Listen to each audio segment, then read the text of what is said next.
நீங்கள் பார்த்துக் கொண்டிருப்பது நாட்டுக்கோட்டை நகரத்தார் டிவி. மதுரை மீனாட்சி ஆட்சி செய்கிறாள் என்று சொல்கிறோம். ஆனால் 8 மாதங்கள் சுந்தரேஸ்வரர் தான் செங்கோலை வைத்திருக்கிறார்.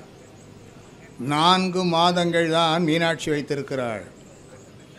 இது ரொம்ப பேருக்கு தெரியாது.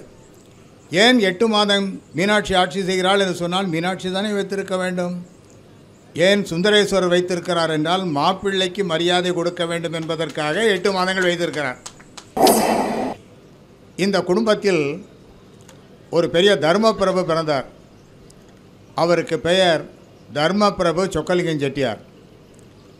நான் இறைவனிடத்தில் என்ன வேண்டுவேன் தெரியுமா? இந்த தர்மபிரபு சொக்கலிங்கம் செட்டியாருக்கு என்ன ஒரு மனநிலை இருந்ததோ, என்ன தர்ம உணர்வு இருந்ததோ, அதில் இறைவனே எனக்கு 100 பங்கு இந்த சொக்கலிங்கத்துக்கு கொடுத்து விடு என்று வேண்டுவேன். ஏனென்றால் அந்த செட்டியாருடைய தர்மத்தை நினைத்து நினைத்து பார்க்கிறேன். ஏராளமாக பணம் சம்பாதித்தார். அதை கோவிலுக்கு வாகனங்கள் செய்தார், கோவில்கள் கட்டினார். அவர் செய்த தர்மம் என்னவென்றால் அந்த தர்மம் 2 கார் வாங்கினார். ஒரு காரை அவர் வைத்து கொண்டார், ஒரு காரை பப்ளிக் உபயோகத்துக்கு வைத்தார். அந்த கார் அப்போதெல்லாம் திருப்பத்தூருக்கு செல்வதற்கு இப்போது போல் ரோடு இல்லை, வண்டிப்பாதை. அப்படி என்றால் திருப்பத்தூரில் தான் அங்கிருந்த ஹாஸ்பிட்டல் இருந்தது, கண்டவராயம்பட்டியில் ஹாஸ்பிட்டல் இல்லை. அப்படி என்றால் என்ன செய்வது? இந்த காரை ஏழை மக்கள் பயன்படுத்துவதற்காக அதை உபயோகித்தார். அதற்கு டிரைவர் போட்டார், அதற்கு பெட்ரோலும் போட்டார்.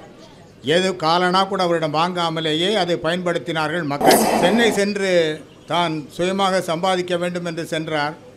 சென்னை சென்று ரோஜா ஆர்ட்ஸ் என்ற பெயரில் ஒரு பெயர் பலகை தயாரிக்கின்ற நிறுவனத்தை துவக்கினார்.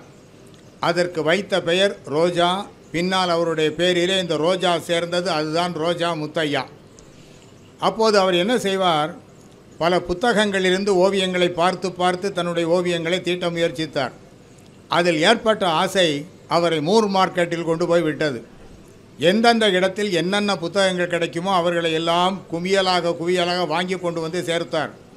அப்படி சேர்த்தவருக்கு சென்னையில் இருக்கின்ற இடம் போதவில்லை. அப்படியே கொண்டு வந்து கோட்டையூர் வீட்டையே தன்னுடைய ஒரு நூலகமாக ஆக்கினார். அந்த நூலகத்தில் அவர் சேர்த்து வைத்திருந்தது பாருங்கள், நாம் எல்லாம் வியப்படைகின்றவாறு 1,00,000 புத்தகங்கள்.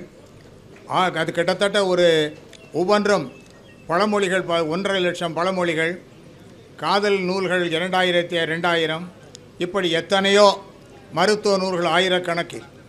இவையெல்லாம் வைத்தையும், அதாவது ஒரு யூனிவர்சிட்டியில் என்ன இருக்க வேண்டுமோ, ஒரு பல்கலைக்கழகத்தில் நாம் என்ன எதிர்பார்ப்போமோ அதை ஒரு தனி மனிதர் தன்னுடைய வீட்டிற்குள்ளேயே வைத்திருந்தார்.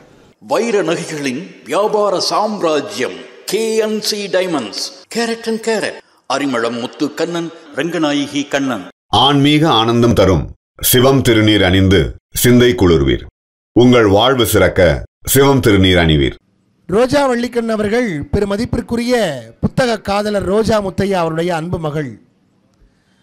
ரோஜா முத்தையா பல நூல்களை சேகரித்திருந்தாலும் ஒரு பெரிய அரிய பெட்டகத்தை இந்த தமிழ் மண்ணுக்கு தந்திருந்தாலும் அவரை பற்றிய செய்திகள் அடங்கிய நூல் இதுவரை வெளிவராமல் இருந்தது. அவரை பற்றிய குறிப்புகள் அடங்கிய நூல் இதுவரை வெளிவராமல் இருந்தது.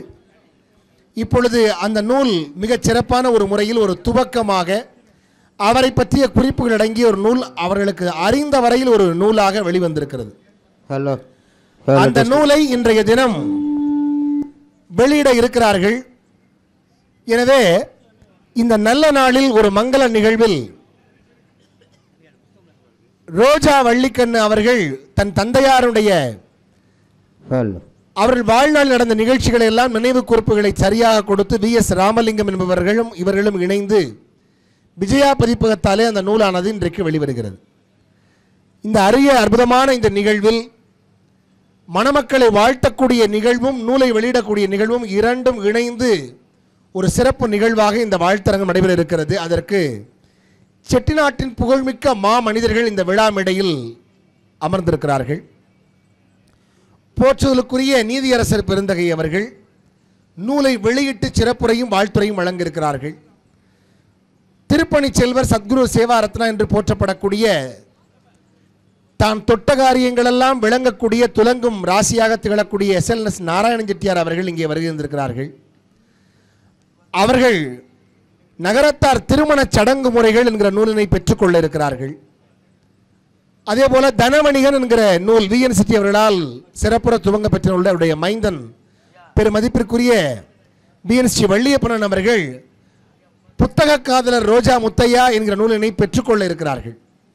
இதிலே பெருமதிப்பிற்குரிய செல்ல கணபதி அண்ணன் அவர்களும் மு வேலாயுதமன் அவர்களும் வாழ்த்துறை வழங்க இருக்கிறார்கள்.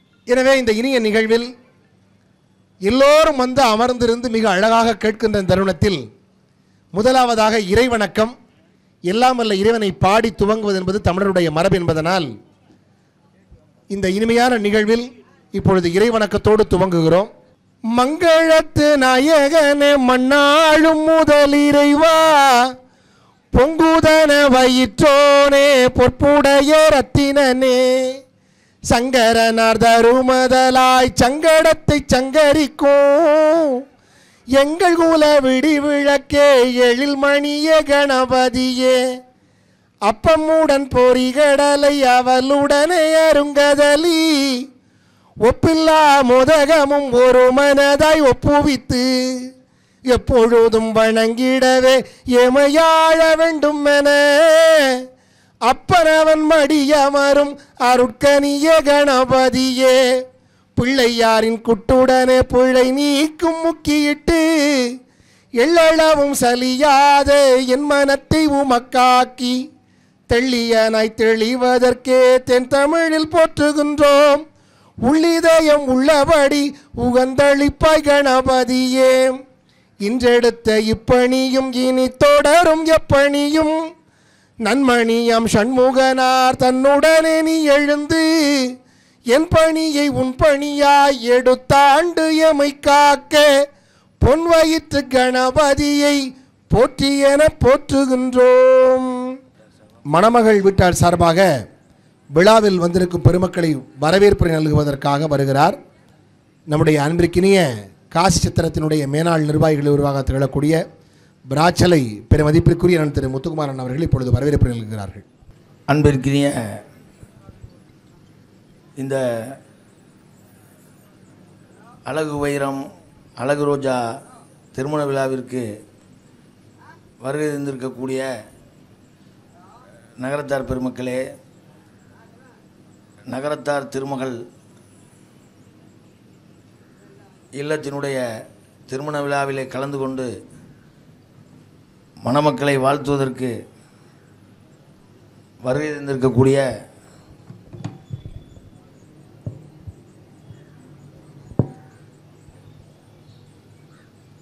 எங்களது மதிப்புக்கும் மரியாதைக்கும் உரிய திரு நாகராஜன் வள்ளிக்கண்ணு ஆட்சி அவர்களுடைய குடும்பத்தாரோடு மிக நீண்ட காலமாக நெருங்கிய உறவுடன் தொடர்ந்து அவர்களுக்கு நல்லாசிகளை வழங்கி இன்றைக்கு அவர்களது புதல்வியினுடைய திருமணத்திலே வருகை தந்து வாழ்த்துவதற்காக வந்துள்ள ராஜகோபுரம் மதிப்பிற்குரிய எங்கள் ஐயா நீதியரசர் சொக்கலிங்கம் அவர்களே,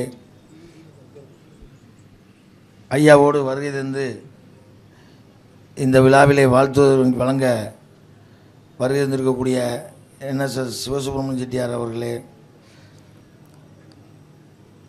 மரியாதைக்குரிய திரு SLNS நாராயணன் ஐயா அவர்களே, நகரத்தார் திருமகள் பத்திரிகையிலே நீண்ட காலமாக திரு நாகராஜன் அவர்களையும் வள்ளிக்கண்ணு அவர்களையும் பல மேடைகளிலே வாழ்த்தி இன்றைய தினத்திலே அவர்களது மகள் அழகு ரோஜா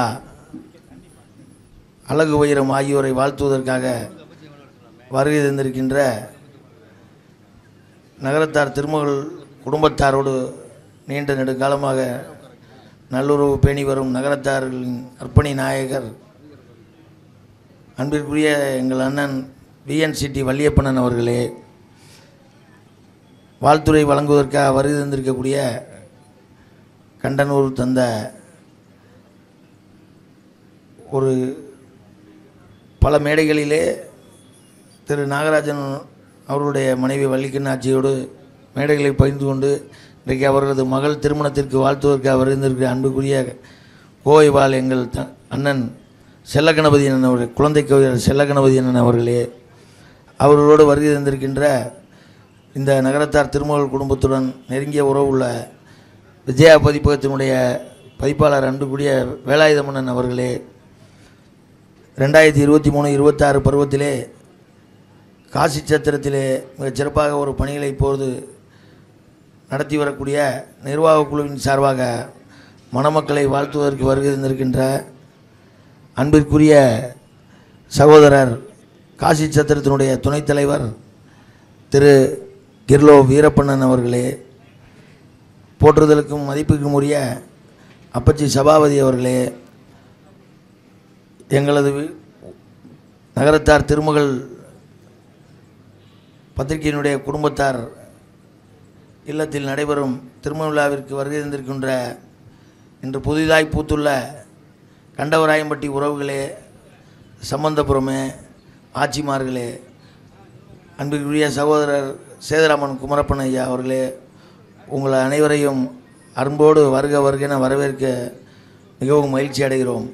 வாழ்த்தரங்கத்திற்கு வருகை தந்துள்ள அன்பிற்குரிய சகோதரர் கண்டரமாணிக்கம் தந்த அண்ணன் எம்சிஎன் மாணிக்கமன்னன் அவர்களையும் இந்த நிகழ்ச்சியிலே கலந்து கொண்டுள்ள அனைத்து உறவுகளையும் வருக வருகென வரவேற்று மகிழ்வதில் திரு நாகராஜனன் பள்ளிக்கண்ணாச்சி குடும்பத்தார் சார்பாக பெருமகிழ்ச்சி அடைவதோடு இந்த விழாவினை நெறியாள்கை செய்ய வருகை தந்துள்ள தமிழ் கடல் அன்புக்குரிய சகோதரர் தேவகோட்டை திரு ராமநாதன் அவர்களையும் மற்றும் இந்த விழாவிலே திரு நாகராஜன் அவர்களுடன் 2-3 தினங்களாக தொடர்ச்சியாக எல்லா உதவிகளையும் திருமணத்திற்கான வேலைகள் செய்து வரும் அன்பர்கள் நகரத்தார் பெருமக்கள் அனைவரையும் வருக வருகென மாற்றிட்டு நிகழ்ச்சிக்கு செல்கிறோம். நன்றி, வணக்கம். புத்தக காதலர் ரோஜா முத்தையா எனும் நூலானது இப்பொழுது வெளியிடப்பெற இருக்கிறது. அந்த நூலை வெளியிடுவதற்காக விழா தலைமை ஏற்றிருக்கிற, நூல் வெளியிட இருக்கிற ராஜகோபுரம் சோனா டத்தோஸ்ரீ நீதியரசர் மே சொக்கலிங்கனார் அவர்கள் இப்பொழுது வெளியிட இருக்கிறார்கள். காசியிலே பட்டெடுத்து கப்பலிலே தொட்டி கட்டி தொட்டில் வரிந்து கட்டி துறைமகன போட்டாட்டி தொட்டிலுக்கு கீழே துணையிருப்பா மீனாட்சி கட்டிலுக்கு கீழே காத்திருப்பார் சொக்கலிங்கம் என்று நம்முடைய ஆட்சிமார்கள் தாலாட்டு பாட்டு பாடுகிற போது பிள்ளைகளுக்கு பாடுவார்கள். தொட்டிலுக்கும் கீழே துணையிருப்பா மீனாட்சி கட்டிலுக்கும் கீழே காத்திருப்பார் சொக்கலிங்கம் என்று அந்த பிள்ளை வளருங்காலத்தில் வாழ்த்துவது போல ஆராவயல் என்கிற சண்முகநாதபுரத்திலே நீதியரசருடைய தாய் அவர்கள் தொட்டிலுக்கும் கீழே துணையிருப்பாள் மீனாட்சி கட்டிலுக்கும் கீழே காத்திருப்பார் சொக்கலிங்கம் என்று அவருக்கு மட்டும் பாடவில்லை, இந்த நகரத்தார் சமூகத்திற்கே இந்த சொக்கலிங்கம் காவலா இருப்பார் என்றுதான் வாழ்த்தி பாடியிருப்பார் என்று கருதுகிறேன். அந்த விதத்திலே அப்படி ஒரு அற்புதமான ஒரு மாமனிதராக திகழக்கூடிய நீதியரசர் அவர்கள் இந்த விழா மேடையிலே நூலை வெளியிடுவதற்காக வருகை தந்திருக்கிறார்கள். அவர்கள் வெளியிட திரு விஎன்சிடி வள்ளியப்பன் அவர்கள் இந்த புத்தக ரோஜா முத்தையன் நூலை அவர்களும் பெருமதிப்பிற்குரிய SLNS நாராயணஜித்தியர் அவர்களும் பெற்றுக்கொள்ள இருக்கிறார்கள். எனவே இந்த விழா மேடையில் முதலாவதாக புத்தக காதலர் ரோஜா முத்தையா எனும் நூலானது வெளியிடப்பெற இருக்கிறது உங்கள் கரவொலிகளுக்கு மத்தியில்.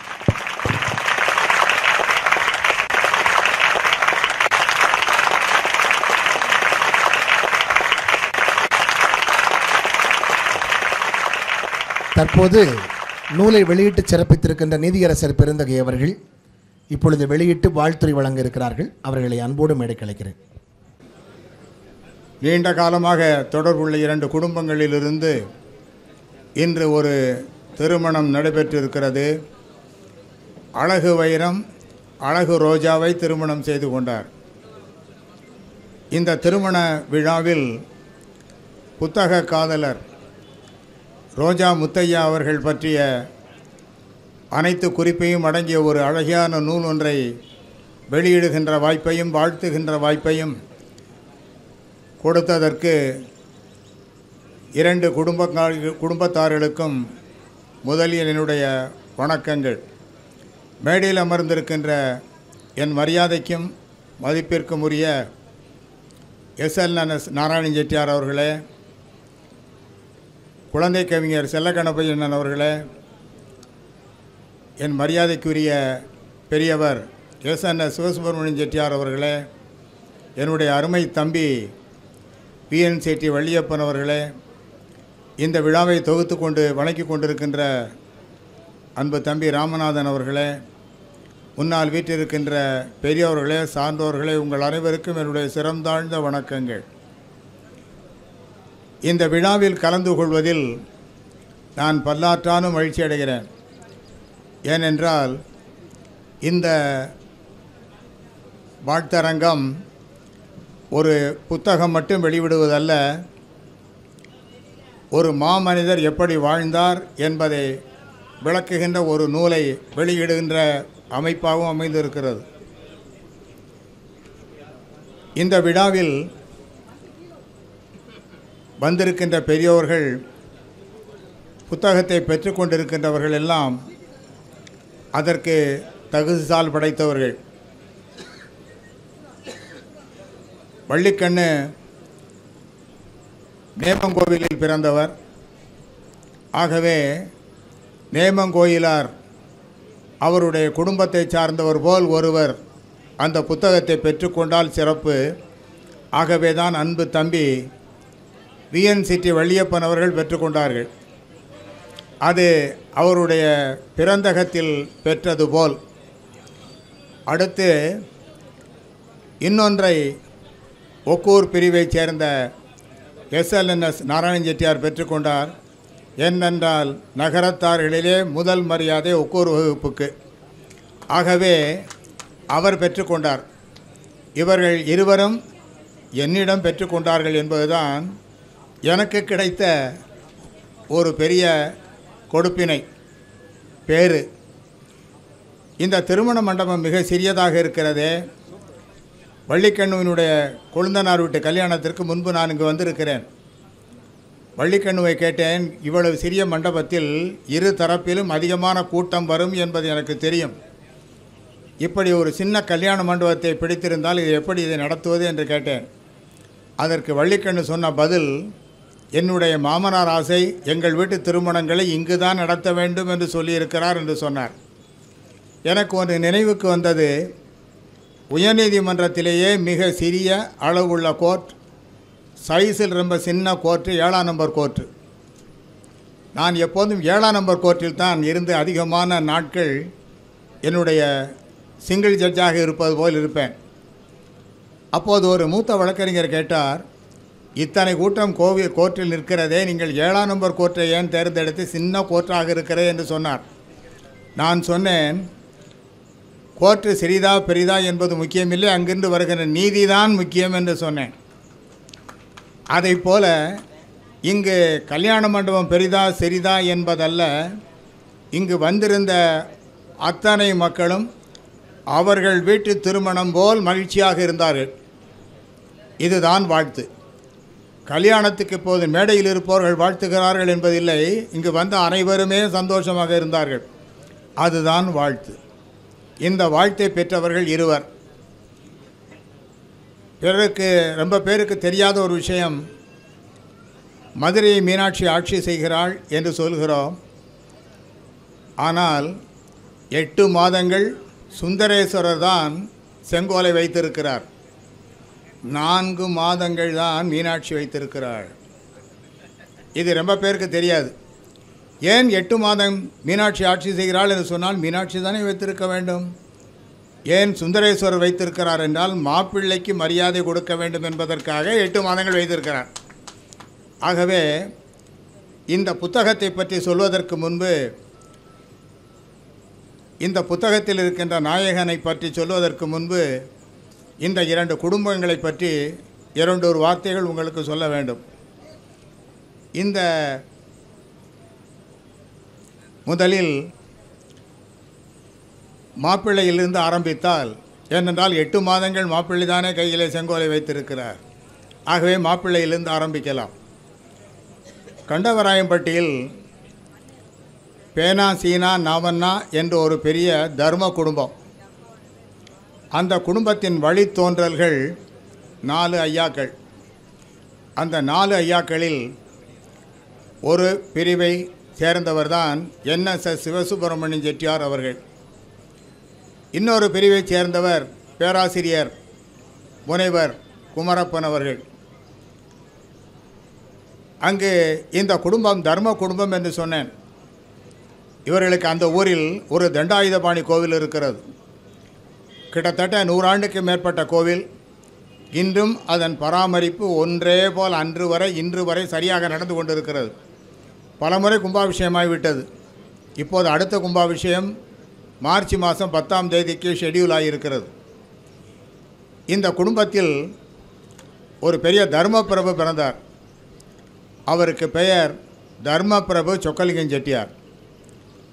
நான் இறைவனிடத்தில் என்ன வேண்டுவேன் தெரியுமா? இந்த தர்மபிரபு சொக்கலிங்கம் செட்டியாருக்கு என்ன ஒரு மனநிலை இருந்ததோ, என்ன தர்ம உணர்வு இருந்ததோ, அதில் இறைவனே எனக்கு 100ல் 1 பங்கு இந்த சொக்கலிங்கத்துக்கு கொடுத்து விடு என்று வேண்டுவேன். ஏனென்றால் அந்த செட்டியாருடைய தர்மத்தை நினைத்து நினைத்து பார்க்கிறேன். ஏராளமாக பணம் சம்பாதித்தார். அதை கோவிலுக்கு வாகனங்கள் செய்தார், கோவில்கள் கட்டினார். அவர் செய்த தர்மம் என்னவென்றால் அந்த தர்மம் 2 கார் வாங்கினார். ஒரு காரை அவர் வைத்து கொண்டார், ஒரு காரை பப்ளிக் உபயோகத்துக்கு வைத்தார். அந்த கார் அப்போதெல்லாம் திருப்பத்தூருக்கு செல்வதற்கு இப்போது போல் ரோடு இல்லை, வண்டிப்பாதை. அப்படி என்றால் திருப்பத்தூரில் தான் அங்கிருந்த ஹாஸ்பிட்டல் இருந்தது, கண்டவராயம்பட்டியில் ஹாஸ்பிட்டல் இல்லை. அப்படி என்றால் என்ன செய்வது? இந்த காரை ஏழை மக்கள் பயன்படுத்துவதற்காக அதை உபயோகித்தார். அதற்கு டிரைவர் போட்டார், அதற்கு பெட்ரோலும் போட்டார். எது காலனா கூட அவரிடம் வாங்காமலேயே அதை பயன்படுத்தினார்கள் மக்கள். அடுத்து அந்த நகரத்தை செட்டியாரனுடைய மதிநுட்பத்தை பார்த்தேன். ஒரு சட்ட ரீதியான மதிநுட்பத்தை அன்று அவர் கையாண்டிருக்கிறார். கண்டவராயம்பட்டியிலிருந்து திருப்பத்தூர் வரையில் கிட்டத்தட்ட 600 புளியங்கன்றுகளை நட்டார். 600 புளியங்கன்றுகளை நட்ட போது கலெக்டரோடு ஒப்பந்தம் செய்து கொண்டார். என்ன ஒப்பந்தம்? அரசாங்கத்துக்கும் அவருக்கும் ஒரு ஒப்பந்தம். என்ன ஒப்பந்தம் தெரியுமா? இந்த கன்றுகளெல்லாம் பெரியதான பின்பு மரங்களான போது அந்த மரங்களிலிருந்து வரக்கூடிய யூசுஃப்ரட் புளியம்பழம் வகைராக்களை அவர் செட்டியார் வைத்து கொள்வது. அவருக்கு அதில் உரிமை இருக்கிறது. மரம் அரசுக்கு சொந்தமானது என்று எழுதி கொண்டு கையெழுத்து போட்டு கொண்டார்கள். அதில் செட்டியாருடைய மதிநுட்பம் சட்ட ரீதியாக நான் பாராட்டி மகிழ்வது. ஏனென்றால் அந்த மரத்தை, கீழே இருக்கின்ற மரத்தை, மேலே இருக்கின்ற பழம் இருக்கின்ற வரையிலே அது கீழே இருக்கின்ற மரத்தை ஏலம் போட முடியாது, விற்க முடியாது, வெட்ட முடியாது, அரசு ஒன்றுமே செய்ய முடியாது. ஆனால் ஆண்டுதோறும் மேலே இருக்கின்ற பழங்களை எல்லாம் அவர் எடுத்துக்கொண்டே செல்லலாம். இன்றும் அந்த உரிமை அந்த குடும்பத்தில் இருக்கிறது. அப்படிப்பட்ட குடும்பத்தின் வழித்தோன்றல்கள் தான் இந்த சிவசுப்பிரமணியன் செட்டியாரும் இந்த குமரப்ப செட்டியாரும் 4 குடும்பத்தாரும். சிவசுப்பிரமணியன் செட்டியார் அவர்கள் என்னுடைய மரியாதைக்குரியவர். ஒரு மாதம் 15 நாட்களுக்கு ஒரு முறை நானும் அவர்கள் போனில் தொடர்பு கொண்டால் ஒரு அரை மணி நேரமாவது அவரிடம் பேசுவேன். ஏனென்றால் அவர் நல்ல அனுபவஸ்தர். எந்த ஒரு விஷயத்தையும் அனுபவத்தோடு ஆழ்ந்து சொல்லுகின்ற ஒரு நல்ல தீர்க்கமான ஒரு மனம் படைத்தவர், விஷயம் படைத்தவர். சிவசுப்பிரமணியன் செட்டியார் அவர்கள் சீனியர் கேம்பிரிட்ஜ் மலேசியாவிலே பயின்றார். அதன் பின்பு இந்தியா வந்தார். கிட்டத்தட்ட ஒரு 500 ஏக்கர் நிலமுள்ள எஸ்டேட், டெக்ஸ்டைல் பிஸ்னஸ் ஈரோடு, இவையெல்லாம். அவருக்கு பெரிய சிறப்பு, ஈரோடு நகரத்தார் சங்கத்தில் 23 ஆண்டுகளாக தலைவராக தொடர்ந்து இருக்கிறார். அதில் பெரிய சாதாரண நாம் பார்க்கிறோம், சில பேர் நாற்காலியில் இருந்தால் நாற்காலியை விடாமலேயே பிடித்து கொண்டிருப்பார்கள். சில பேர் நாற்காலி விடாது. இவரை நாற்காலி அன்றிலிருந்து விடமாட்டேன் என்கிறது. காரணம், திண்டலில் இருக்கின்ற முருகன் இருக்கிறான் பாருங்கள், அவர் இவரை மாற்ற தயாரில் இல்லை. அங்கே இருக்கின்ற இலச்சினையில் திண்டல் முருகன் தான் இருக்கிறான். ஈரோடு அந்த சங்கத்தினுடைய லெட்டர் பேடில் அவரை விரும்ப தயாரில் இல்லை. சுப்பிரமணியன் செட்டியார் அவர்கள் கிட்டத்தட்ட ஒரு 30-40 லட்சம் ரூபாய் தன்னுடைய சொந்த பணத்தை அந்த சங்கத்திற்காக செலவு செய்திருக்கிறார். தன்னுடைய முயற்சி இப்போது நாராயணன் வந்தார், அவர் கமிட்டி தலைவராக இருந்தார். காசி சத்திரத்தின் தலைவர் நாராயணன் இப்போது வந்தார், அவர் கமிட்டி தலைவராக இருந்தார். அந்த கமிட்டியினுடைய இவர்கள் தலைவராக இருக்கின்ற காலத்தில் 4 கோடி ரூபாய்க்கு ஒரு கல்யாண மண்டபம் கட்டினார்கள். அதற்கு செட்டிநாடு பேலஸ் என்று பெயர் வைத்தார்கள். அதை திறந்து வைக்கின்ற வாய்ப்பினை தெண்டல் முருகன், பழனி முருகன் எனக்கு தந்தான். இந்த வாய்ப்பினை நான் பெற்றவன். இது இந்த குடும்பத்தில் இன்று ரோஜாவுக்கு ஒரு அருமையான மாமனார் மாமியார், அதான் முக்கியம். அதாவது ஒருவர் ஜாதகம் பார்க்க சென்றார். ஜாதகம் பார்க்க சென்ற பின்பு ஜாதகக்காரன் எல்லாத்தையும் பார்த்து முடித்து எல்லாம் பொருத்தமாக இருக்கிறேன்னு சொல்லிவிட்டு சொன்னான். ஒரு 100 ரூபாய் கொடுத்தார்கள். கொடுத்த பின்பு அவன் ஜாதகக்காரன் பார்த்து சொன்னான், 2 பெண் ஜாதகமாக இருக்கிறதே, பையன் ஜாதகம் பெண் ஜாதகம் என்றல்லவா நான் பொருத்தம் பார்த்து சொன்னேன், 2 பெண் ஜாதகத்தை ஏன் கொடுத்தீர்கள் என்று ஜாதகம் பார்க்கிறவன் கேட்டான். அப்போது வந்தவர்கள் சொன்னார்கள், ஒன்று பெண்ணின் ஜாதகம், இன்னொன்று பெண்ணின் வரப்போகிற மாமியார் ஜாதகம் என்று. அது பொருத்தமாக இருந்தால்தான் குடும்பம் சரியாக நடக்கும். இங்கு வைரத்திற்கு, ரோஜாவிற்கு அருமையான மாமனார், அருமையான மாமியார்.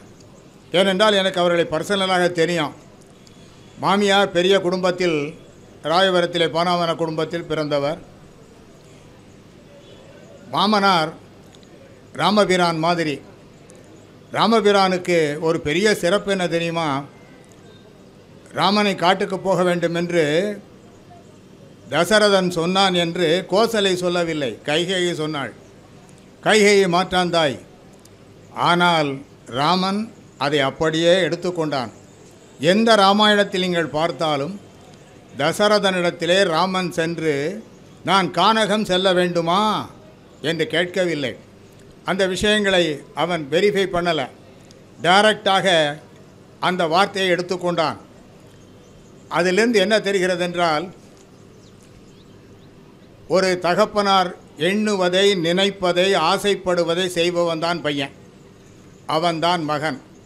சொல்லிய பின்பு செய்வதல்ல, சொல்வதற்கு முன்பே அந்த எண்ணத்தை நிறைவேற்றுபவன். இந்த NSS சுப்பிரமணியம் செட்டியாருக்கு கிடைத்த பெரிய வாய்ப்பு, அருமையான ஒரு ப்ளஸ் பாயிண்ட்டு. அவருடைய பையன் சொக்கலிங்கம் அந்த கோட்டை தாண்டாத அருமையான பிள்ளை. அந்த பிள்ளையினுடைய பிள்ளை தான் இப்போ இருக்கின்ற இந்த பையன். பையனை பற்றி சொல்ல வேண்டுமென்றால், அதாவது வைரம் என்று போட்டிருக்கிறது. ரோஜா வைரம். வைரத்திற்கு சில குணாதிசயங்கள் உண்டு.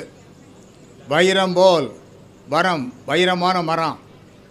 வைரம் என்றால் உறுதியானது என்பது பொருள். அது எத்தனை ஜொலிக்கிறதோ அத்தனை உறுதியானது. வைரம் ஒன்றை மட்டும் இந்த நவமணிகளில் எத்தனை காலம் நீங்கள் உள்ளே வைத்திருந்து வெளியே எடுத்தாலும் அது அப்படியே அந்த பளபளப்பாக இருக்கும்.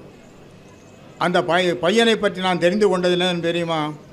சிவசுப்பிரமணியம் செட்டியாரோடைய பையனும் அந்த எஸ்டேட்டில் செல்லுகின்ற போது அவர்கள் கார்களில் செல்வார்கள். பையன் அதை நான் நடந்தே வருகிறேன் என்று நடந்தே செல்வார். ஏனென்றால் பையன் பார்ப்பதற்கு சாஃப்டாக இருப்பதைப் போல குணாதிசயத்திலே உறுதி படைத்த மனம் படைத்தவன் என்று சொன்னார்கள்.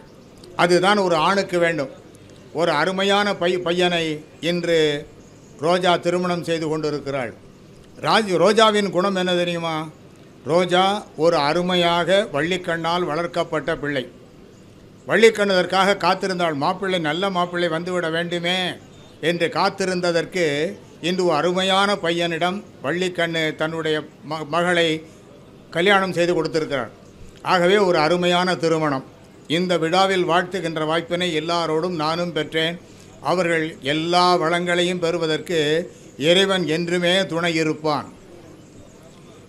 அடுத்து இந்த மலரை பற்றிய விஷயங்கள். இன்று ஒரு மலர் வெளியிட வேண்டும் என்பது நீண்டகால வள்ளிக்கண்ணுவினுடைய நீண்டகால ஆசை. தன்னுடைய தகப்பனார் பெயரில் இருக்கின்ற ரோஜா, அந்த ரோஜாவைத்தான் தன்னுடைய ஒரே மகளுக்கு ரோஜா வைரம் என்ற ரோஜா என்று அவருடைய பெயரை வைத்தார். இந்த முத்தையா அவர்கள், ரோஜா முத்தையா அவர்களை பற்றியதுதான் இந்த புத்தகம். ரோஜா முத்தையாவினுடைய பெரிய ஒரு குடும்பத்திலே பிறந்தவர். கோட்டையூரில் பிறந்த அவர் நல்ல செல்வ செழிப்போடு வாழ்ந்த குடும்பத்தில் பிற்காலத்தில் அவர் தம்மை பொருளாதார நிலையை தயார் செய்து கொள்ள வேண்டிய ஒரு சூழ்நிலை ஏற்பட்டது. அவருடைய வீட்டிற்கு எதிரே ஒரு ஓவியன் இருந்தான். இவர் பகல் நேரத்தில் இந்த ஓவியம் போடுவதை ஓவியத்தை போய் தீட்டிக் கொண்டிருப்பதை பார்த்து கொண்டிருப்பார். இப்படியே அவருக்கு அந்த ஓவியத்தில் ஒரு நாட்டம் வந்தது. சென்னை சென்று தான் சுயமாக சம்பாதிக்க வேண்டும் என்று சென்றார். சென்னை சென்று ரோஜா ஆர்ட்ஸ் என்ற பெயரில் ஒரு பெயர் பலகை தயாரிக்கின்ற நிறுவனத்தை துவக்கினார். அதற்கு வைத்த பெயர் ரோஜா. பின்னால் அவருடைய பெயரிலே இந்த ரோஜா சேர்ந்தது. அதுதான் ரோஜா முத்தையா. அப்போது அவர் என்ன செய்வார், பல புத்தகங்களிலிருந்து ஓவியங்களை பார்த்து பார்த்து தன்னுடைய ஓவியங்களை தீட்ட முயற்சித்தார். அதில் ஏற்பட்ட ஆசை அவரை மூர் மார்க்கெட்டில் கொண்டு போய் விட்டது. எந்தெந்த இடத்தில் என்னென்ன புத்தகங்கள் கிடைக்குமோ அவர்களை எல்லாம் குவியலாக வாங்கி கொண்டு வந்து சேர்த்தார். அப்படி சேர்த்தவருக்கு சென்னையில் இருக்கின்ற இடம் போதவில்லை. அப்படியே கொண்டு வந்து கோட்டையூர் வீட்டையே தன்னுடைய ஒரு நூலகமாக ஆக்கினார். அந்த நூலகத்தில் அவர் சேர்த்து வைத்திருந்தது பாருங்கள், நாம் எல்லாம் வியப்படைகின்றவாறு 1,00,000 புத்தகங்கள். அது கிட்டத்தட்ட ஒரு ஒவ்வொன்றும் பழமொழிகள், 1,50,000 பழமொழிகள், காதல் நூல்கள் 2000 இப்படி எத்தனையோ மருத்துவ நூல்கள் ஆயிரக்கணக்கில். இவை எல்லாத்தையும், அதாவது ஒரு யூனிவர்சிட்டியில் என்ன இருக்க வேண்டுமோ, ஒரு பல்கலைக்கழகத்தில் நாம் என்ன எதிர்பார்ப்போமோ அதை ஒரு தனி மனிதர் தன்னுடைய வீட்டிற்குள்ளேயே வைத்திருந்தார். அப்படிப்பட்டவர் எங்கெங்கு என்னென்ன புத்தகங்கள் கிடைக்கிறதோ, அதாவது கிட்டத்தட்ட ஒரு மேட் என்று சொல்லலாம், புத்தகத்திலே ஒரு கிறுக்கு. அப்படி புத்தகம் என்று. அவரிடம் ஒருவன் கேட்டார், இதில் நீங்கள் அடைகின்ற சுகம் என்ன என்று. இவர் சொன்னார், இந்த புத்தகங்களை தேடுவது, அவற்றையெல்லாம் வாங்குவது, அவற்றை சேகரிப்பது, அவற்றை கொண்டு வந்து அடுக்குவது, இவற்றிற்கெல்லாம் அவற்றை அப்பப்போது தூய்செட்டி சரிப்படுத்தி வைப்பதெல்லாம் ஒரு கடினமான வேலை என்பது எனக்கு தெரிகிறது. ஆனால் அதில் இருக்கின்ற சுகத்தை நான் பிற இடங்களில் அடையவில்லை. என்னுடைய கணிப்பில் புத்தகங்கள் தான் ஒரு இறைவன் கொடுக்கின்ற பெரிய பொக்கிஷம் என்று சொன்னார்.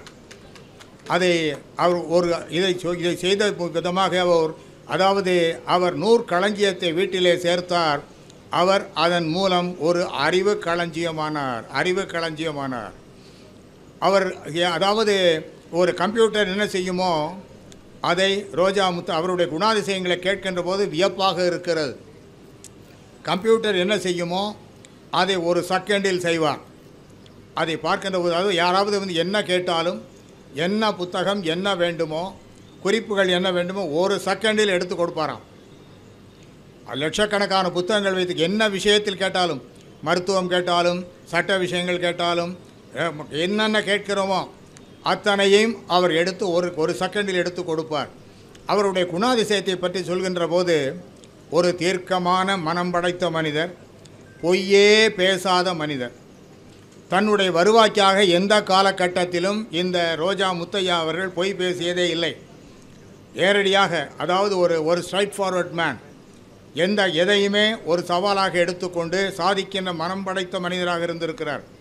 அப்போதெல்லாம் காரைக்குடிக்கு யாராவது வந்தால், ஒரு டாக்ஸி ஸ்டாண்டுக்கு போனால், ஒரு ஆட்டோ ரிக்ஷாவுக்கு போனால், போனவுடன் அவர்கள் என்ன கேட்பார்கள், கோட்டையூர் செல்ல வேண்டுமா என்றால் ரோஜா முத்தையா அவர்களை போய் பார்க்க வேண்டுமா என்று கேட்பு. இப்போது செட்டிநாடு அங்கெங்கு இருக்கக்கூடிய, அதாவது ஹெரிட்டேஜ் வில்லே கட்டடங்களுக்கு செல்கிறார்கள். அப்போது யார் இறங்கினாலும் முதலில் அந்த ரிக்ஷாக்காரன் கேட்கிற முதல் கேள்வி என்ன தெரியுமா, நீங்கள் கோட்டையூருக்கு செல்ல வேண்டுமா என்பது. அவர் அதாவது ஞாபக சக்தி மட்டுமல்ல, ஒருத்தரை டைரக்ட் பண்ணுவது, சரியாக சொல்வது. அதற்கு ஒரு அருமையான நிகழ்வு, ஜப்பானிலிருந்து ஒரு பெண் வந்தார். அவருடைய PhD வாங்க வேண்டும், டாக்டர் பட்டம் வாங்க வேண்டும். அவருடைய ஆய்வுக்குரிய விஷயம், 2வது உலக யுத்தத்தில் இந்திய மக்களினுடைய மனநிலை எப்படி இருந்தது, 2வது உலக யுத்தத்தில் இந்திய மக்களின் மனநிலை எப்படி இருந்தது என்பதுதான் ஆய்வுக்குரிய விஷயம். அவர் அங்கிருந்து வந்தால் மெட்ராஸு, இந்தியாபுரம் சுற்றினார், ஒன்றும் அகப்படவில்லை. அப்போது அங்கே மெட்ராஸில் இருக்கக்கூடிய 2 பேரை கேட்டார். சென்னையில் இருப்பவர்கள் சொன்னார்கள், கோட்டையூரில் இருக்கின்ற முத்தையாவை சென்று பார் என்று ரோஜா முத்தையாவை பார்க்க சொன்னார்கள். அந்த பெண்மணி ஜப்பானிலிருந்து வந்தவர் கோட்டையூர் வந்தார். கோட்டையூர் வந்து பார்த்தபோது ரோஜா முத்தையர் உடல்நலக் குறைவால் தஞ்சாவூர் மருத்துவமனையில் அனுமதிக்கப்பட்டிருந்தார். அப்போது அவர் வள்ளிக்கண்ணை சந்தித்தார். அந்த பெண்ணிடம் வள்ளிக்கண் அட்ரஸ் கொடுத்து ஃபோன் நம்பரும் கொடுத்து சொல்லி அங்கு ஹாஸ்பிட்டலில் மருத்துவமனைக்கு அனுப்பினார். மருத்துவமனைக்கு அனுப்பிய போது அவர்கள் எல்லா விஷயங்களையும் எடுத்து பேசி கொண்டிருந்தார்கள். அப்போது அந்த பெண், அதாவது புத்தகங்களை தேடிக்கொண்டிருக்கிறாய், புத்தகங்கள் இந்த விஷயம் கிடைக்காது என்றதும் அந்த பெண் என்னவென்றால் டிஜெக்ட் ஆகி, அப்படி என்றால் என்னுடைய கருத்து ஒன்றும் கிடைக்காத போல் இருக்கிற, நான் ஜப்பானுக்கு போகிறேன் என்றார். உடனே அப்படி இல்லை, முயற்சியை நீ கைவிடாதே என்று சொல்லி 3 விஷயங்களை சொல்கிறேன், இந்த 3 விஷயங்களிலிருந்து உனக்கு வேண்டிய விஷயங்கள் கிடைக்கும் என்றார். முதல் விஷயம், இங்கு 1939 இந்த யுத்தம், 2வது யுத்தம் நடந்தபோது வந்த பத்திரிகைகள் இருக்கிறதல்லவா, அந்த பத்திரிகைகளை புரட்டி பார்த்தால் உனக்கு இதற்கு வேண்டிய கருத்துக்கள் கிடைக்கும். நம்பர் 1. நம்பர் 2, பர்மாவில் இருக்கக்கூடிய நகரத்தார்கள் அந்த அசோசியாவுடைய சங்கத்தில் ஒரு தீர்மானம் நிறைவேற்றினார்கள். என்ன தீர்மானம் தெரியுமா? ஏராளமான சொத்துக்களை நகரத்தார்கள் வைத்திருக்கிறார்கள். யார் சொத்துக்களை வைத்துக்கொள்ள வேண்டும் ஆசை படைத்திருக்கிறார்களோ அவர்களெல்லாம் பர்மாவில் இருங்கள். அது பரவாயில்லை, உயிர்தான் தேவை என்றால் ஊருக்கு போங்கள். உயிரை வேண்டுவோர் ஊருக்கு போங்கள், சொத்து வேண்டுவோர் பர்மாவில் இருங்கள் என்று ரெசல்யூஷன் போட்டார்கள். இந்த ரெசல்யூஷன் நம்பர் 2. நம்பர் 3, பர்மாவில் வாழக்கூடிய வயதான நகரத்தார்கள். இந்த 3ஐயும் வைத்து நீ செய் என்று சொன்னார். அந்த பத்திரிகைகளை எல்லாம் இவரே எடுத்து கொடுத்தார். இவரிடம் அரிய நூல்கள் பல இருந்தன. 1857 ஜி.யு. போப் எழுதிய நன்னூலுக்கு எழுதிய விளக்கங்கள், 1801 கவிராயர் ஒருவர் கலிவெண்பாவுக்கு எழுதிய, இப்படி எத்தனையோ நூல்கள், நகரத்தாரை பற்றிய அத்தனை விஷயங்கள் அடங்கிய நூல்களும் அவரிடம் இருந்தன. இவற்றையெல்லாம் பொக்கிஷங்களாக பாதுகாத்தார். இந்த மனநிலை அவர் எல்லோராலும் பாராட்டப்பட்டார். ஏஎம்எம் பாராட்டினார், ஏவிஎம் பாராட்டினார், கலைஞர் பாராட்டினார், அத்தனை பாராட்டுக்களையும் பெற்றவர் அவர். அதாவது நேமம் கோவில் நல்ல புண்ணியம் செய்த ஒரு கோவில் என்பது என்னுடைய கணிப்பு. எப்படி புண்ணியம் செய்த கோவில் என்றால், ஒரு கோவில் ஒரு நல்ல மனிதர்களை, தரமான மனிதர்களை, திறமையான மனிதர்களை தனக்கு புகழ் தேடி, தன் குடும்பத்துக்கு புகழ் தேடி, தன்னுடைய நாட்டுக்கு புகழ் தேடி, தன்னுடைய சமூகத்துக்கு புகழ் தேடுகின்றவர்களை எல்லாம் அவர்களாக்கி இருக்க வேண்டும். அப்படி பார்த்தால் நேமங்கோவிலில் முதலில் பாடுவார் முத்தப்பர் தோன்றினார். பாடுவார் முத்தப்பர் தோன்றினார் என்பது நேமங்கோவிலுக்கு கிடைத்த ஒரு பெரிய பரிசு. அதைத் தொடர்ந்து ரோஜா முத்தையா தோன்றினார், எங்கள் விஎன்சிடி தோன்றினார். விஎன்சிடி அப்படியே வரிசையாக நீங்கள் இவர்களெல்லாம் போட்டு பார்த்தால் இவர்கள் எல்லோரும் அந்த கோவிலுக்கு பெருமை சேர்த்தார்கள், பிறந்ததால் பெருமை சேர்த்தார்கள். இவர்களெல்லாம் பிறந்ததால் அந்த கோவிலும் பெருமை பெற்றது. அப்படிப்பட்டவர்களில் ரோஜா முத்தையா அவர்கள் இப்போது இந்த புத்தகத்தை ஆக்கிவிட வேண்டும் என்பதிலே வள்ளிக்கண்ணு, அதாவது ஒற்றைக்கால் இருக்கிறார் என்று சொல்வார்கள். எப்படியும் இந்த புத்தகத்தை இன்று வெளியிட வேண்டும் என்பதிலே வள்ளிக்கண்ணு ஒற்றைக்காலில் இருந்து இன்று வெளியிடுகிறார். இந்த புத்தகம் வள்ளிக்கண்ணை ரோஜா முத்தையா அவர்கள் எப்படி வளர்த்திருக்கிறார் என்று எண்ணி பார்க்கிறேன். பாரதி கண்ட பெண் இருக்கிறான் பாருங்கள், நிமிர்ந்த நன்னடை நேர்கொண்ட பார்வை என்பான் பாரதி. மன திட்பம் படைத்த ஒரு பெண்ணாக இருக்க வேண்டும். இவற்றையெல்லாம் பாரதியின் என்ன கனவு கண்டானோ அந்த கனவையெல்லாம் இந்த வள்ளிக்கண்ணிடத்திலே நனவாக்கி பார்த்தார் ரோஜா முத்தையா அவர்கள். இதான் உண்மை. நீங்கள் இந்த 2008 இந்த புத்தகம் துவங்கியது நகரத்தார் திருமகள். நகரத்தார் திருமகளை முதல் பக்கத்தை துவக்கி பார்த்தால் அதில் ரோஜா முத்தையா அவருடைய படம், அவரை பற்றிய 4 வரி கவிதைகள், சிவல்புரி சிங்காரம், இந்த ஊர் சிவல்புரி சிங்காரம் அவர்கள் எழுதியிருக்கிறார். அவருடைய புகழை பாட வேண்டும். எதை பாட வேண்டும்? அறிவு பசி தீர்க்கின்ற அந்த என்று எழுதியிருக்கிறார். இந்த அறிவு பசி என்கின்ற வார்த்தை முதலாக இந்த வள்ளிக்கண்ணனுடைய புத்தகத்தில் தான் வெளிவந்தது என்பது எல்லோராலும் சொல்லப்படுகிறது. அறிவு பசியை தீர்த்தவர் என்று இந்த புத்தகத்தை ஒரு நகரத்தார் பெண் 2008 to 2020 கிட்டத்தட்ட 16-17 ஆண்டுகளாக ஒரு தனியாக நின்று மன திட்பத்தோடு எந்த தொய்வும் இல்லாமல் ஒரு அருமையான புத்தகத்தை தொடர்ந்து வெளியிடுகிறார் என்று சொன்னால் அந்த நகரத்தார் பெண்ணை நாம் பாராட்டாமல் யார் பாராட்டுவது? உங்களுக்கெல்லாம் ஒன்று சொல்கிறேன், எனக்கு இந்த நகரத்தார் திருமகள் புத்தகம் கைக்கு கிடைத்தவுடன் நான் என்ன செய்வேன் என்றால் முதல் பக்கத்தை பார்ப்பேன். முதல் பக்கத்தில் இருக்கின்ற துதி, அந்த அதில் இருக்கிற மகாலட்சுமி துதி எல்லாத்தையும் பார்த்துவிட்டு அந்த தலை அங்கத்தை படிப்பேன். அந்த தலையங்கத்தை படித்தவுடன் புத்தகத்தை 10 நாள் கழித்து தான் படிப்பேன். ஏனென்றால் இந்த ரோஜா எழுதுகின்ற அந்த வள்ளிக்கண் எழுதுகின்ற தலையங்கம் இருக்கிறது பாருங்கள், அது விஷயார்த்தமானது. அதிலே பொருள்கள் புதிந்திருக்கும், கருத்துக்கள் இருக்கும், அருமையான நடை இருக்கும், அதில் தமிழ் இருக்கும், சொல்ல வந்த விஷயத்தை ஆணித்தரமாக பயமின்றி எடுத்து சொல்லுகின்ற பாங்கு இருக்கும். இவையெல்லாம் தேவை. இதையெல்லாம் பார்த்து படித்து விட்டு வைத்து விடுவேன். ஏனென்றால் அப்படி ஒரு அருமையான புத்தகத்தை வள்ளிக்கண்ணு, நான் என்னென்ன நினைப்பேன் என்றால், இந்த ரோஜா முத்தையா அவர்கள் வள்ளிக்கண்ணை எப்படி வளர்த்திருக்கிறார். இங்கு ரோஜா அதாவது வள்ளிக்கண்ணுடைய குடும்பத்தில் இந்த பக்கத்தில் முதலாக இந்த ஊரிலேயே இன்ஜினியர் ஆனவர் வள்ளிக்கண்ணு நாகராஜனுடைய தகப்பனார் அழகப்பன். இன்ஜினியர் அழகப்பன் என்றால் முதல் இந்த ஊரில் அவர் தான் ஃபஸ்ட்டு இன்ஜினியர். அதே போல் வள்ளிக்கண்ணுடைய கொழுந்தன் இப்போது அக்ரிகல்ச்சர் யூனிவர்சிட்டி டீனாக இருக்கிறார். வள்ளிக்கண்ணுடைய கணவர் நாகராஜன் இந்த புத்தகம் வெளிவருவதற்கு அன்று முதல் இன்று வரை உறுதுணையாக இருந்து வெளி செய்து கொண்டிருக்கிறார். ஆகவே ஒரு அருமையான குடும்பம், நல்ல 2 குடும்பங்களின் சங்கமம். இதை வாழ்த்த வந்திருப்பவர்கள் எல்லோரும், அதாவது எல்லோருமே தகைமை படைத்தவர்கள், எல்லோருமே அறிவால் சிறந்தவர்கள், அனுபவத்தால் சிறந்தவர்கள். ஒவ்வொருவரும் அவருடைய, அதாவது எஸ்எல் அண்ணன் வந்திருக்கிறார். அவர்கள் திருப்பணி ரத்னா, திருப்பணி செய்வது ஒன்றுதான் அவருக்கு வேலையை. காலை முதல் ராத்திரி வரை வீட்டிலேருந்து திருப்பணி சம்பந்தமான விஷயங்களை பேசிக்கொண்டே இருப்பார், சொல்லிக்கொண்டே இருப்பார். ஆகவே அவர்கள் வந்திருக்கிறார்கள். யார் வந்தால் வாழ்த்த வேண்டுமோ, யார் வாழ்த்த வேண்டுமோ அவர்களையெல்லாம் இறைவன் கொண்டு வந்திருக்கிறான். எனக்கும் இனஸ் சுப்பிரமணியன் செட்டியாருக்கும் வள்ளிக்கண்ணிடம் சொன்னார், 10 to 10, 9:30 to 10 என்று கல்யாணம் போட்டிருக்கிறது என்று நான் கேட்டேன். அதற்கு வள்ளிக்கண்ணு சொன்னார், ஐயர் குறித்து கொடுக்கிற போது 9:30 to 10 என்று தான் சொன்னார். இப்போது 9:45 to 10க்கு தாலி கட்ட வேண்டும் என்று சொல்கிறார் என்று சொன்னார். இன்று காலையில் எங்கள் ஊரில் சண்முகநாதபுரத்தில் 6ஆம் வேலில் ஒரு பள்ளிக்கூட கட்டிடத்தை திறந்து வைக்க வேண்டும். நான் திறந்து வைப்பதற்கு ஒப்புதல் கொடுத்தேன். இன்விடேஷன்லாம் போட்டாயிருச்சு. இங்கு நான் வருகிறேன் என்று இவர்கள் இன்விடேஷன் போட்டாச்சு. இதுக்கு இடையில் நான் சொன்னேன், எப்படியும் அந்த நேரத்திற்குள் வந்து விடுகிறேன் என்று. காலையில் 6ஆம் வேல் சென்று 8:30 to 9:15 டைம் அந்த பள்ளிக்கூட கட்டிடத்தை திறந்து வைத்துவிட்டு அங்கிருந்து நேராக வந்தேன். எனக்கும் என்எஸ் சுப்பிரமணியன் செட்டியாருக்கும் இருக்கக்கூடிய உண்மையான நட்பு எப்படிப்பட்ட உறவு எப்படிப்பட்டதென்றால், அந்த மாப்பிள்ளை அழைப்பதற்கே நீங்கள் வந்துவிட வேண்டும் என்று அன்று முதல் சொல்லிக்கொண்டே இருந்தார். கரெக்டாக மாப்பிள்ளை அழைப்பதற்கு ஜாயின் பண்ணி உள்ளே புகுந்தேன். இந்த 3 கல்யாணங்களுக்கும் நான் தான் பக்கத்திலிருந்து கல்யாணத்தை நடத்துகின்ற வாய்ப்பை இறைவன் எனக்கு தந்தான். இன்றும் அதே போல் தந்தான். இது எதை பொறுத்தது என்றால், உள்ளத்தை பொறுத்தது, உணர்வை பொறுத்தது. அதை இறைவனுடைய திருவுள்ளம் அது. அதேபோல் வள்ளிக்கண்ணு குடும்பம், அதாவது வள்ளிக்கண்ணு ஒரு வரதராஜன் வந்திருக்கிறார், குமுதம் வரதராஜன் வந்திருக்கிறார். நான் பேசி கொண்டிருந்தோம். அப்போ வள்ளிக்கண்ணுவை பற்றி சொன்னேன். வள்ளிக்கண்ணு ஒரு பிரில்லியன்ட், ஒரு இன்டெலிஜென்ஸ், அதான் முக்கியம். ஏனென்றால் இதெல்லாம் பெரிய இறைவன் கொடுக்குற கொடை. அப்படிப்பட்டவர். இன்று அவருடைய மகளின் திருமணத்தை வள்ளிக்கண் நாகராஜன் பார்த்திருக்கிறார்கள். ஒரு அருமையான வைரமும் ரோஜா, அதாவது ரோஜா என்று பெயர் வைத்தபோது ரோஜா என்று வைத்திருக்கலாம், அல்லது அழகு என்று வைத்திருக்கலாம். ஏன் அழகு ரோஜா என்று வைத்தார்கள் என்று புரியவில்லை. ஏனென்றால் ரோஜா என்பது தன்னுடைய தகப்பனாருக்காகவும், உண்மையாகவே அது அழகாக இருப்பதால் ரோஜா என்பதால் இருக்க வேண்டும். ஒரு மலருக்கு 3 வேண்டும். ஒன்று, முதலிலே ஒரு மலருக்கு வடிவம் வேண்டும், இரண்டாவது வண்ணம் வேண்டும்.